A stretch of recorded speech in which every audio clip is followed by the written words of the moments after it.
Pencalonan Denny Anies oleh Nasdem dan menuju skenario Pilpres 3 pasangan. Ada apa dengan Surya Paloh ini ya? Saya tidak lagi membutuhkan hal yang luar biasa. Puji sanjung yang hebat. Menyatakan bahwa seluruh kebijakan dan keputusan atas kepemimpinan saya di partai ini sudah tepat dan tepat sekali. Kalaupun itu terjadi, saya bersyukur. Kalaupun itu dianggap tidak, saya juga bisa memahami itu. Penting juga bagaimana rilis survei CSIS, sebuah lembaga yang kita tahu sepak terjangnya ya ketika Anies dipasang atau dipertandingkan dengan siapa saja, dihadapkan dengan siapa saja, Anies memiliki posisi elektoral yang signifikan walaupun tata elektoral itu suatu hal yang dinamis. Biarkan saja Surya Paloh berselancar menari-nari untuk pragmatisme dia. Apakah dengan demikian Anies yang terbaik yang dikatakan Surya Paloh? Belum tentu. Pasti ada kompensasi yang diterima oleh Surya Paloh yang kita tidak tahu dan tidak perlu tahu juga. Tetapi saat yang sama juga punya risiko politik elektoral yang tidak kecil karena Nasdem adalah peraih suara terbesar dari segmen non-muslim berdasarkan pemilu 2019. Dan saat yang sama ada kantong-kantong non-muslim di Indonesia bagian timur yang selama ini menjadi lumbung suara Nasdem. Orang bertanya-tanya, kenapa kok kesannya mendadak dan tiba-tiba? Apalagi kabarnya Ketua Partai Nasdem Surya Paloh baru saja sembuh dari sakit, dirawat di Singapura.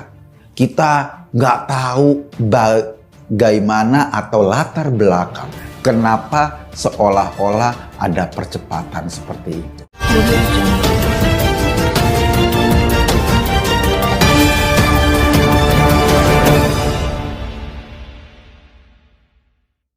Surya Paloh memang telah secara resmi mengumumkan Anies Baswedan sebagai capres yang akan diusung oleh partai politiknya pada pemilu 2024 nanti. Nasdem memang aneh, padahal koalisi saja belum punya. Masih nego-nego, masih digoyang-goyang, tapi sudah begitu pede mengumumkan nama yang akan diusungnya nanti. Tapi bisa saja apa yang dilakukan oleh Nasdem tersebut memang sebagai bagian dari upaya untuk lebih mempercepat menuju merapatnya partai-partai politik yang sejauh ini sudah berproses dengannya, menjadikan Anies Baswedan sebagai pemikat utama bagi PKS dan Partai Demokrat yang diketahui memang sangat menyukai Gubernur DKI Jakarta. Tentu saja agar kedua partai ini tidak memikirkan opsi lainnya. Pun ketika seumpama salah satu dari keduanya tidak sesuai dengan seperti apa yang diharapkan, masih ada P3 yang diketahui juga sangat bernafsu terhadap Anies Baswedan. Walaupun terkesan diam berbeda dengan apa yang dilakukan Partai Demokrat dan PKS, manuver Partai Nasdem tersebut akan juga menjadi perlawanan terhadap isu bahwa ada pihak yang menginginkan Pilpres 2024 nanti hanya agar diikuti oleh dua pasangan saja. Otomatis harapan dengan dimunculkannya Anies sebagai capres adalah bahwa setidaknya satu kubu telah terbentuk. Kubu lain yang masih berkemungkinan lainnya adalah kubunya Prabowo, lalu kubu Airlangga Hartarto dan juga kubu PDIP. Ini yang menarik, kubu Prabowo dan kubu Airlangga Hartarto sepertinya masih rapuh. Gus Muhaimin dengan PKB-nya punya agendanya sendiri, yaitu mencari pihak yang menjamin keterusungnya sebagai cawapres. Sementara P3 menunjukkan ketertarikannya yang besar pada sosok Anies Baswedan. Dua kubu itu nampaknya akan sangat sibuk karena harus memikirkan dan mempertimbangkan berbagai tawaran yang masuk. Surya Paloh jelas akan sedemikian berusaha untuk berebut keberpihakan P3. Sementara Prabowo harus disibukkan dengan usaha untuk mempertahankan Gus Muhaimin. Kemudian di sisi lain, PDIP tetap mengintip, melihat kesempatan untuk menemukan momennya. Ketika saat itu tiba, bisa saja partai banteng itu akan menyeruduk hingga membuat salah satu dari dua kubu itu bubaran. Agaknya itu adalah kubu Airlangga Hartarto. Setelah itu tiga pasangan capres-cawapres lah yang akan terbentuk sebagai akhir dari proses tersebut. Kubu Nasdem, kubu Gerindra, dan kubu PDIP. Nah, dengan skenario tersebut tentu dejavu kemenangan Anies Baswedan menjadi harapan besar. Seakan-akan ingin mengulang Pilkada DKI Jakarta 2017 lalu dan peluang kemenangan kembali Anies pada Pilpres 2024 nanti diharapkan dapat dicapai. Ya, deklarasikan Anies, Nasdem ternyata memang perjelas identitas terbaru partainya.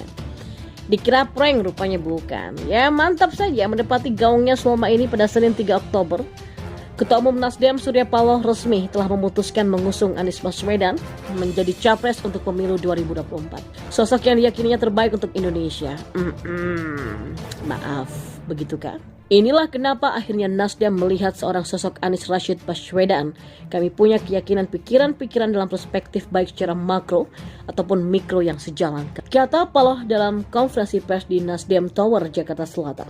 Selain kesamaan Surya Paloh dan Anies Baswedan yang sama-sama jago berpidato, maka sejauh ini tidak terlihat kesamaan lainnya. Ya, sebab selama ini publik mengenal Nasdem sebagai partai nasionalis. Tapi ketika hari ini Nasdem memutuskan untuk mengusung Anies sebagai bapak politik identitas dan sekaligus mantap berkoalisi dengan PKS, maka ini sesuatu yang banget. Langkah berani Nasdem memproklamirkan dirinya dengan identitasnya yang baru. Padahal masih ada 2 tahun ke depan menuju 2024, tapi rupanya sudah sangat kebelet hingga harus disegerakan. Tebak-tebak buah manggis, mungkin Nasdem lelah hayati, sudah nasionalis tapi tidak secetar PDIP atau bahkan Gerindra yang justru akhirnya masuk dalam pemerintahan Jokowi alias menjadi koalisi pada Pilpres 2019 lalu. Ironis sih, sebagai partai nasionalis, Nasdem memilih bermain api dengan mengusung Anies Baswedan dan berkoalisi dengan PKS. Sementara rekam jejak sulit dihapus bahwa keduanya lekat dengan politik identitas dan berkawan karib dengan kelompok mabok agama. Bahkan kalaupun Nasdem mengatakan langkahnya ini diketahui dan dihargai oleh Presiden Jokowi. Tetapi tetap saja loncatan Nasdem ini out of the books yang tragis. Ketika ditanya apakah saya sudah membicarakan apa tanggapan beliau soal pencalonan Bung Anies, beliau ucapkan, oh ya baik, bagus, saya menghargai itu dan saya pikir ini lebih dari cukup, kata Paloh di Nasdem Tower. Hari gini, apakah kita akan sepolos itu menafsirkan ucapan Jokowi? Sebagai kepala negara tentunya tidak pada posisinya melarang siapapun diusung partai ya. Tetapi seharusnya Nasdem ingat, Anies pernah dipecat oleh Jokowi karena tidak becus sebagai Mendikbud. Logikanya ia dijadikan pertimbangan. Seperti halnya logika Anies Baswedan yang tidak dipungut untuk diusung pada Pilgub DKI Jakarta 2017. Apa iya?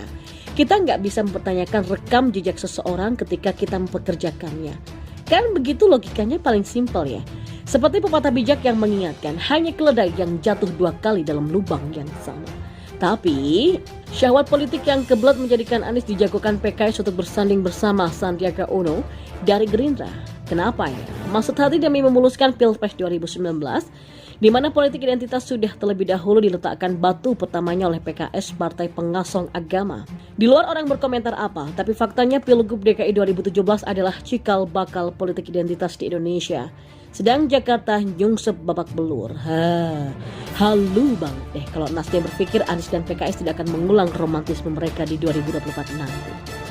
PKS sudah jelas identitasnya sebagai partai berasaskan agama, sedangkan Anies diketahui sebagai nasionalis agama. Artinya sangat tidak mungkin politik identitas tidak terulang untuk kali berikutnya. Sebab politik pada akhirnya juga berbicara soal kepentingan. Tapi kali ini ironisnya Nasdem memilih menjadi bagian yang mendukung kemungkinan mimpi buruk ini kembali terjadi. Ya, sangat bertolak belakang dengan gaung nasionalis yang selama ini jadi jargonnya. Secara sadar Nasdem telah memberikan ruang kepada kelompok atau orang yang bersimbiosis mutualisme dengan kelompok radikal. Sangat dan teramat sangat maksa banget untuk menelan percaya saja bahwa kecemplungnya Anies di politik identitas karena kepepet seperti yang kuat. Ya, kita bicara tentang paham yang berpendapat bahwa kesetiaan tertinggi individu harus diserahkan kepada negara kebangsaan. Lalu bagaimana mungkin kita bicara nasionalisme tapi kita menjual diri kepada kelompok yang mencoba merubah ideologi bangsa ini atas nama kepepet atau halusnya karena kebutuhan politik? Maaf, apa bedanya dengan pengkhianat ya? Sementara para pejuang kita saja rela memberikan nyawanya untuk negeri ini merdeka, tidak dengan mengkhianatinya. Sudah menjadi rahasia umum. Apa yang diasong di republik ini? Ya agama, memang menyedihkan. Hal yang seharusnya sakral tapi jadi begitu rendahnya karena digunakan sebagai alat politik. Ujung-ujungnya memecah belah bangsa karena khawatir gagal masuk surga. Jadi penasaran apakah ini yang dinamakan nasionalis oleh Nasdem? Ataukah memang kali ini Nasdem mau mencoba peruntungan atau mungkin tengah memperbarui identitas partainya? Iya sih, nggak dipungkiri Anies dan pastinya PKS adalah pilihan yang tepat. Tapi untuk Nasdem, entahlah. Dan biarkan Indonesia menilai siapa kawan dan siapa lawan di Pilpres 2024 nanti.